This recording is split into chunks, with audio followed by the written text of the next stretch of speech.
हाँ बेटा Kanika, page number आपका रहेगा 143 और न्यू एग्रीकल्चरल टेक्नोलॉजी से पढ़ाएंगे, ये टॉपिक है 143 पेज। मेरी आवाज़ आप तक पहुंच रही है? Yes sir. देखिए बेटा, स्टार्ट करते हैं 143 पेज। सचिन 143 पेज निकालिए आपकी बुक से, और ये हेडिंग है न्यू एग्रीकल्चरल टेक्नोलॉजी। देखिएगा, बाय द 11th सेंचुरी, 11वीं सदी से, there is evidence of several technological changes. यहाँ इस तरह के प्रमाण मिलते हैं कि कई तकनीकी बदलाव उस समय हुए। Instead of basic wooden plough, लकड़ी के हल की जगह पर cultivators began using heavy iron tipped plough and mould boards. इन्होंने इसमें बताया है कि लकड़ी के हल की जगह और आयरन की टिप लगे हुए हल इस्तेमाल में आने लगे, यानी भारी हल इस्तेमाल में आने लगे, क्योंकि लकड़ी के हल जो थे गहरे तक जुताई नहीं करते थे, और माउल्ड बोर्ड्स होते हैं, भारी जो मेज होती है पीछे बांधी जाती है, उसका इस्तेमाल किया जाने लगा, जिसको हम सांचेदार पटरा बोल सकते हैं।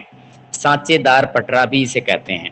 These plough could dig much deeper, इस तरह के जो हल थे वो गहरी जुताई कर सकते थे। And mould boards turn the top soil properly, और जो सांचेदार पटरे होते थे वो मिट्टी की ऊपरी परत को बहुत अच्छे से समतल बना देते थे।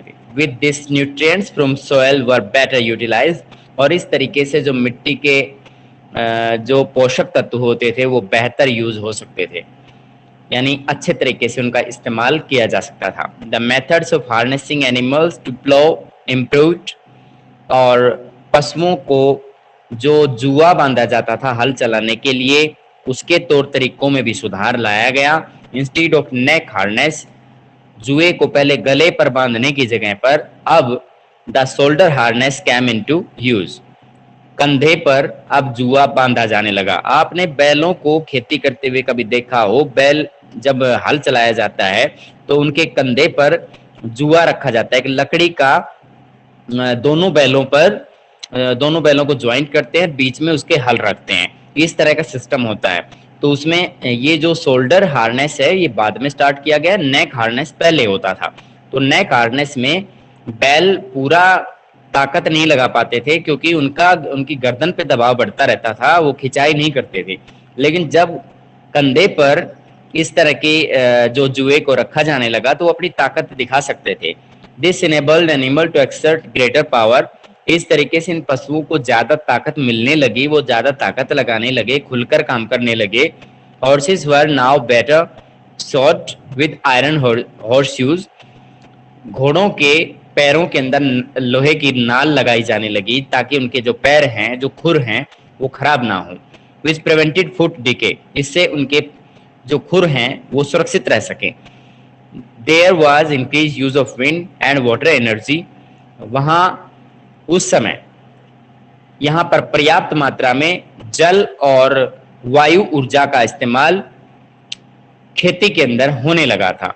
More water powered and wind powered mills was setup all over Europe, ज्यादा मात्रा में जल शक्ति और वायु शक्ति से चलने वाली जो वाटर मिल होती थी, विंड मिल होती थी, उनका पूरे यूरोप के अंदर उनको स्थापित किया गया था। And for purpose like milling corn and pressing grapes, और उनका खासतौर पे जो काम होता था वह अनाज को पीसने का, या फिर जो ग्रेप्स होते थे, मदिरा संपीड़क का काम भी वो करते थे। There was also change in land use, भूमि के उपयोग में भी थोड़ा बदलाव लाया गया था। The most revolutionary one was the switch from 2 field to 3 field system. पहले किसी किसान के पास में अगर 2 बीघे खेत है या फिर 2 एकड़ जमीन है, तो उसको 1 एकड़ अलग मौसम में वह बुआई करता था, दूसरे मौसम में दूसरे फसल को दूसरे खेत में बोता था। लेकिन यहाँ पर 3 फील्ड सिस्टम रखा गया, इसमें वह 3 प्रकार की फसलें भी ले सकता था। और अगर वह 2 खेतों में बुआई कर लेता है तो एक खेत को खाली भी छोड़ सकता है ताकि उसकी उर्वरा शक्ति, जो पोषक तत्व हैं, वो खराब ना हो। In this peasants could use a field 2 years out of 3 if they planted it with one crop in autumn and a different crop in spring a year and a half later। यहाँ ये बताया गया है कि किसान क्या कर सकते थे, 2 खेत वाली व्यवस्था से 3 खेत वाली व्यवस्था के अंदर बदलाव होने से एक ऋतु ऑटम्न ऋतु के अंदर फसल बो लेते थे, दूसरी स्प्रिंग के अंदर वसंत ऋतु में अपनी फसल बो लेते थे, और उसके बाद तीसरी बचे हुए मौसम में बो लेते थे। That mean the farmers could break their holdings into 3 fields. और इस प्रकार किसानों ने जो है अपने कंप्लीट जमीन को जो उन्हें मिली हुई थी उसके 3 टुकड़े कर लिए। And they could plant one with wheat and राई इन द ऑटम। और वे ऑटम के सीजन में या तो वो गेहूं उगा लेते थे या राई उगा लेते थे, वो ह्यूमन कंजप्शन, अपनी खुद की जरूरत को पूरा करने के लिए, मानव की जरूरत को पूरा करने के लिए। The second could be used in spring to raise peas, beans and lentils for human use. और जो दूसरा मौसम होता था या दूसरा स्प्रिंग के सीजन के अंदर ये उगाया जाता था, पीस, बीन्स, लेंटिल्स, ये सब मानव उपयोग के लिए होते थे। Oats and barley for the horses. और ओट्स और बार्ले का इस्तेमाल किसके लिए होता था? घोड़ों के लिए होता था। थर्ड फील्ड ले फैलो। और तीसरे खेत को खाली छोड़ दिया जाता था, यानी 2 खेतों में फसल बो लेते थे, एक को खाली छोड़ देते थे, और फिर उसका रोटेशन चलता रहता था, कभी किसी को खाली छोड़ना, कभी किसी को, और ऐसी तरह से बोने में। Each year they rotated the use among the 3 fields. और इस प्रकार से तीनों फसल व्यवस्था को या तीनों की फसल चक्रण व्यवस्था को रोटेट अवस्था में अपनाया जाता था। विद दीज इंप्रूवमेंट्स, इस तरह के सुधारों के साथ, there was an almost immediate increase in the amount of food produced from each unit of land.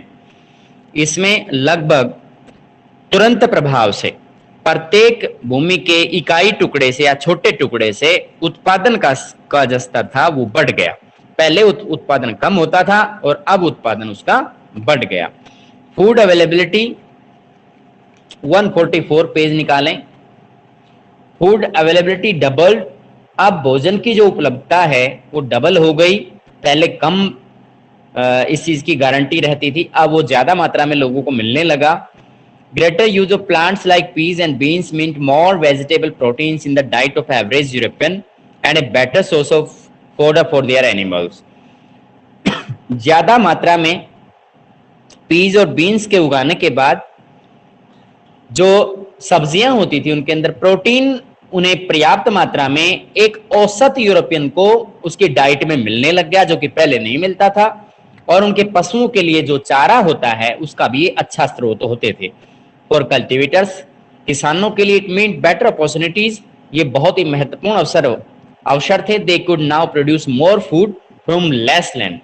अब वे किसान कम भूमि से ज्यादा अनाज पैदा कर सकते थे। The average size of peasants farms shrank from about 100 acres to 20 or 30 acres by 13th century।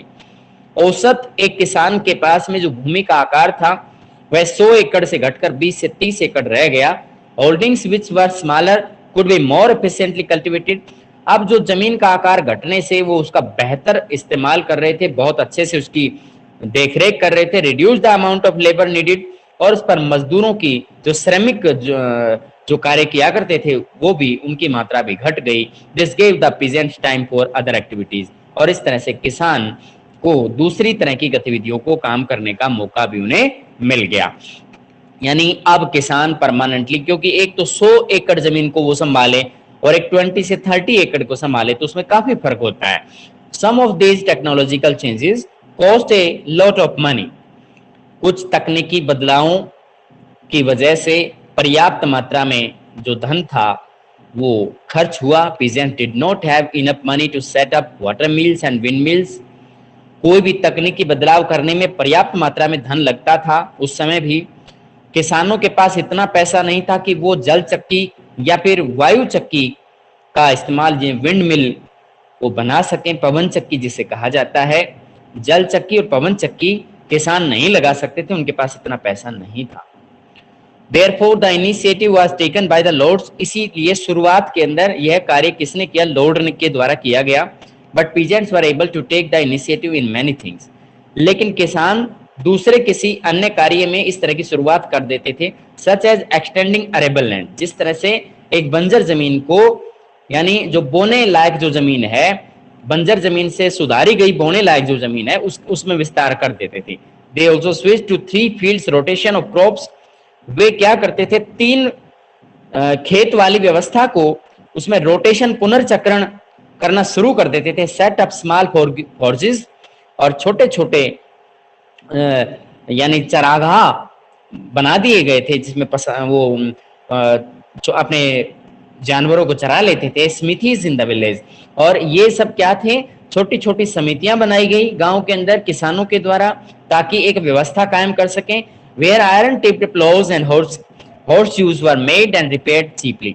यहाँ याद रखें कि उन्होंने क्या किया कि ये दोनों व्यवस्थाएं की, स्मिथीज का मतलब ये भी होता है कि जैसे आयरन स्मिथ जो होते हैं, लोहार का जो काम करने वाले, भट्टी जो रखते हैं, तो उन्होंने गांव के अंदर भट्टी रखने शुरू कर दी। गांव में मरम्मत का काम करने लगे, जैसे कि आयरन की टिप लगी हुई जो हल होते थे उनको मरम्मत की जरूरत रहती थी, तो उसका वो मरम्मत कर पाते थे। और घोड़ों के पैरों में जो नाल लगाई गई थी उनके खुरों के साथ, वो उन्हें सस्ता पड़ गया था, क्योंकि वो गांव में इस कार्य को करने लगे थे। ये सारा काम जो था गांव में होने लग गया था। फ्रॉम द 11th सेंचुरी, 11वीं सदी से, the personal bond that had been basis of feudalism were weakening. यहाँ पर जो व्यक्तिगत संबंध थे सामंतवाद के साथ में, सामंतवाद के आधार पर जो व्यक्तिगत संबंध थे वो धीरे धीरे कमजोर पड़ गए। And because economic transactions were becoming more and more money based, क्योंकि आर्थिक जो लेन देन था वह मुख्य रूप से या मुख्य तौर पर केवल मुद्रा आधारित रह गया या बन गया। Lord found it convenient to ask for rent in cash. Lord क्या करते थे कि अपनी किसी भी कार्य के लिए नगद में भुगतान चाहते थे, नॉट सर्विसेज, सेवाओं में नहीं। And cultivators were selling their crops for money, और जो किसान थे वो अपनी फसलों को ऋण के लिए या इसके मुद्रा के लिए बेचते थे, मुद्रा चाहिए उन्हें, instead of exchanging them for other goods. अब उन्होंने वस्तु के बदले वस्तु देना बंद कर दिया था, यानी उसके स्थान पर यह चीज अपना ली उन्होंने, मुद्रा व्यवस्था को अपना लिया, मुद्रा विनिमय को अपना लिया। टू ट्रेडर्स, अपने व्यापारियों के साथ, क्योंकि किसान जो है व्यापारी को ही अपनी फसल बेचता था।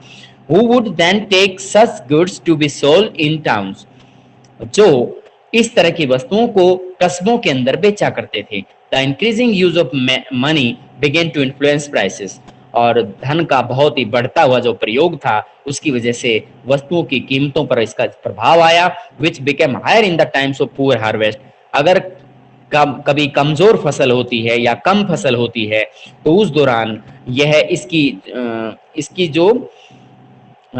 महंगाई बढ़ जाती थी, फसलों का अनाज की महंगाई बढ़ जाती थी, फसलों के उत्पादन की महंगाई बढ़ जाती थी। इन इंग्लैंड के अंदर फॉर इंस्टांस एक नजर डालते हैं, agriculture prices doubled between 1270s and 1320s, 1270 से लेकर 1320 की अवधि के दौरान इंग्लैंड के अंदर एक नजर डालते हैं कि जो कृषि उत्पाद थे उनकी कीमतें डबल हो गई थी इस छोटी सी अवधि में, लगभग 50 साल की अवधि में। अब आता है a fourth order, new towns and towns people. एक चौथा वर्ग जो है, 3 वर्गों के विषय में हम पढ़ चुके। पहला वर्ग है पुजारी वर्ग, दूसरा वर्ग है कुलीन वर्ग, तीसरा है किसान वर्ग, और चौथा वर्ग जो है new towns and towns people, शहर में रहने वाले लोग। Expansion in agriculture was accompanied by growth in 3 related areas. कृषि में विस्तार हुआ तो उनके साथ साथ जुड़े हुए 3 क्षेत्रों के अंदर इसका प्रभाव नजर आया, उनमें भी वृद्धि दर्ज की गई। पॉपुलेशन, जनसंख्या बढ़ी क्योंकि अब लोगों की खाद्य जरूरतें पूरा हो रही थी। ट्रेड, व्यापार बढ़ा, और तीसरा कस्बों की संख्या, शहरों की संख्या बढ़ने लगी। फ्रॉम रफली 42 million in 1000, Europe population stood at 62 million around 1200। यहाँ पे बताया गया है कि मोटे तौर पर यहाँ पर यानी 1000 ईस्वी के दौरान 42 मिलियन की जनसंख्या हुआ करती थी, अब यह 1200 ईस्वी में 62 मिलियन तक पहुंच गई, जो कि लगभग लगभग 20 मिलियन का की वृद्धि इसमें हो गई थी। इसके बाद 73 मिलियन इन 1300, और इसी तरह से 1300 ईस्वी में यह 73 मिलियन बढ़ गई। Better food maintain longer life span.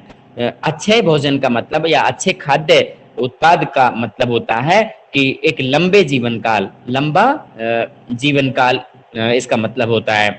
यानी जो अच्छा खाना खाते हैं उनके लिए वो ज्यादा जीवन उनका सुरक्षित रहता है, वो लंबे समय तक जिंदा रह सकते थे। By the 13th centuries an average European could expect to live 10 years longer than in the 8th century। 8वीं सदी के की अपेक्षा और यहाँ पे 13वीं सदी के अंदर एक औसत यूरोपीय लोग जो है 10 साल उनके जीवन की अवधि बढ़ गई, क्योंकि उस समय खाद्य जरूरतें उनकी पूरी नहीं होती थी 8वीं सदी में, लेकिन अब उनकी खाद्य जरूरतें पूरी होने लगी, उन्हें समय से भोजन मिलने लगा और अच्छा पोषण के स्तर उन्हें मिलने की वजह से अब उन्हें बीमारियां नहीं लगती थी। Women and girls had shorter life spans compare to man because the latter ate better food.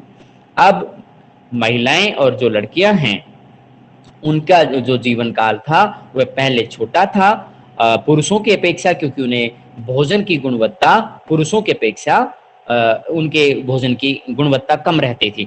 The towns of Roman empire had become deserted.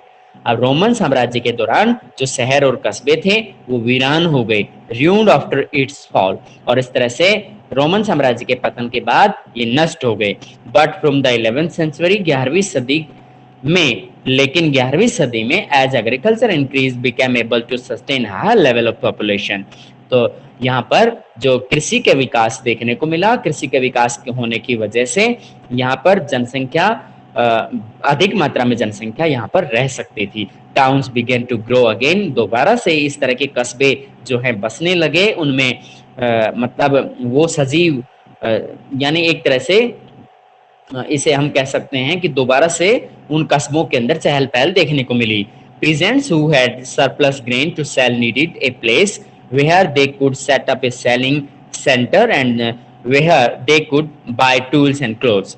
किसान क्या कर सकते थे, जो अधिक अनाज बचा हुआ अनाज होता था वह उस एक स्थान पर, निश्चित स्थान पर एक सेलिंग सेंटर कायम कर लेते थे, यानी मंडी में ले जाकर के उसको बेच सकते थे, और उसके साथ साथ जो उपकरण और जो कपड़े होते थे वो उसे खरीद सकते थे, उपकरण और कपड़ों को खरीद सकते थे।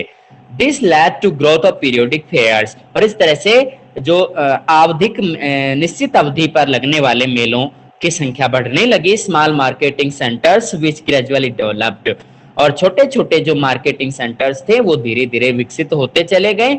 And town like features A town square, जिस तरह से एक शहर के अंदर एक चौराहे एंड चर्च और गिरजाघर, रोड, सड़कें, where merchants build shops and home, वहां पे व्यापारी लोग दुकानें और घर बना सकते थे। An office where those who govern the town could meet, और शहर के अंदर एक कार्यालय बनाया जा सकता था जहां से प्रशासन चलाया जा सके। इन अदर प्लेसेस, और दूसरे स्थानों पर टाउन्स ग्रीव अराउंड लार्ज कैस्टल्स, इस तरह के जो शहर होते थे वो बड़े बड़े दुर्ग के चारों ओर बसाए जाते थे। Bishops estates and large churches, और यहाँ पर बिशप के बड़े बड़े जागीरें होती थी और यहाँ बड़े बड़े गिरजाघर पाए जाते थे। इन टाउन, शहर में, इंस्टीड ऑफ सर्विसेज, सेवाओं के बदले people paid tax to lords, लोगों को जो है लॉर्ड को एक टैक्स देना होता था। Who own the land on which the town stood, जिस शहर को जिस जमीन में बसाया जाता था उस जमीन के लिए, उस शहर को बसाने के लिए एक टैक्स देना होता था। Towns offered the prospect of paid work, और इस तरह से टाउन के अंदर, उस कस्बे के अंदर बड़ी मात्रा में भुगतान देकर यानी पैसे देकर के कार्य कराया जाता था। फ्रीडम फ्रॉम लॉर्ड्स कंट्रोल, और यहाँ पर लॉर्ड के कंट्रोल से स्वतंत्रता मिल जाती थी। For young people from peasant families, और किसान परिवारों के अंदर जो युवा लोग होते थे वो अक्सर इस तरह की स्वतंत्रता चाहते थे, यानी वो लॉर्ड के नियंत्रण में काम करना नहीं चाहते थे। तो यहां तक आप बताइए बेटा, समझ में आया या नहीं आया आपको? आ गया सर। आया है बेटा? Yes sir. ओके। अब ये बच्चे बहुत कम आ रहे हैं बेटा। यहाँ आज मुझे सुबह कुछ काम हो गया था, इस वजह से मुझे सुबह मॉर्निंग में नहीं ले पाया मैं, लेकिन हम जब सुबह लेते हैं तब भी बच्चों की संख्या कम रहती है। पता नहीं क्या प्रॉब्लम है इन बच्चों के साथ। अब ये प्रियंका है, कभी आती है कभी आती नहीं आती है इसके अंदर। प्रियंका बेटा, आपका ये नेटवर्क अच्छा नहीं है क्या? नेटवर्क ठीक है? आप लीव करते हो बार बार? हम ऐसा करते हैं, सर आपको इंटरनेट शायद आपकी कवरेज ठीक नहीं है, तो आप ऐसा कीजिए, जितना अब तक पढ़ाया गया है इसी को आप पढ़िए, ठीक है? और कल इससे आगे कराते हैं। टाउन शेयर मेक्स फ्री यहाँ से हम लेके चलेंगे, और इस टॉपिक को आप एनसीईआरटी बुक से जरूर पढ़ें। बेटा अपनी आदत ऐसी बनाइए जब आपको 12th में कोई दिक्कत ना आए, क्योंकि अब आपने सुना भी होगा 10th और 12th का जो पेपर का सिस्टम है वो चेंज हो गया है। 50-50 मतलब 50% सिलेबस नवंबर दिसंबर में पेपर होगा, और मार्च अप्रैल में बचा हुआ सिलेबस का मार्च अप्रैल में होगा। ठीक है बेटा, तो ऐसा ही सिस्टम शायद आपके लिए भी रहे। तो ये चीजें अपने इन बिटवीन क्वेश्चन आंसर पे खास फोकस करें, क्योंकि जो छोटे क्वेश्चंस होंगे वो इन बिटवीन होते हैं, और वो करने आसान नहीं होते, और वो तभी कर पाओगे जब आप इसको पढ़ते रहें साथ साथ। ठीक है बेटा, यू कैन लीव नाउ बेटा।